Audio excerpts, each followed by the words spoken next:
नवरात्र उत्सव मधला आजचा हा 9वा आणि शेवटचा दिवस. खूप सुंदर प्रमाणात नवरात्री उत्सव साजरा झाला. आज मला थोडंसं वाईट वाटतंय कारण माझा हा उपवासाचा शेवटचा दिवस. 100 ग्रॅम इतकं माझं वजन कमी झालेलं आहे. सगळं किती माझं वजन कमी झालं असेल हे मला कमेंट करून जरूर कळवा. आपण याची चर्चा उद्याच्या व्हिडिओमध्ये करणार आहोत. आज आपण बघणार आहोत जी आठवडाभर गोष्ट मी खाल्ली, जे पदार्थ खाल्ले त्याच्याबद्दल म्हणजे फळ. सर्व प्रकारच्या फळाबद्दल बोलणार आहे. फळांच्या तोट्याबद्दल जर बोलायचं झालं, तर जास्त फळं खाल्ल्यामुळे तुम्हाला ॲसिडिटी होऊ शकते. तुमची ब्लड शुगर लेव्हल वाढू शकते.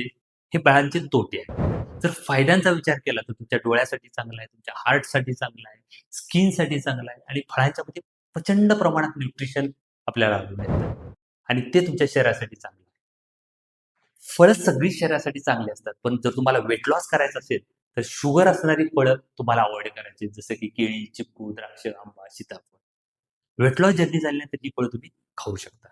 पण मोस्टली प्रामुख्याने तुम्हाला जर खायचीच असतील, तर सीझनल फ्रुट्स चूज करा. कारण त्या-त्या सीझनमध्ये, त्या-त्या फळांच्यामध्ये खूप सुंदर प्रमाणात न्यूट्रिशन आढळून येत असतं.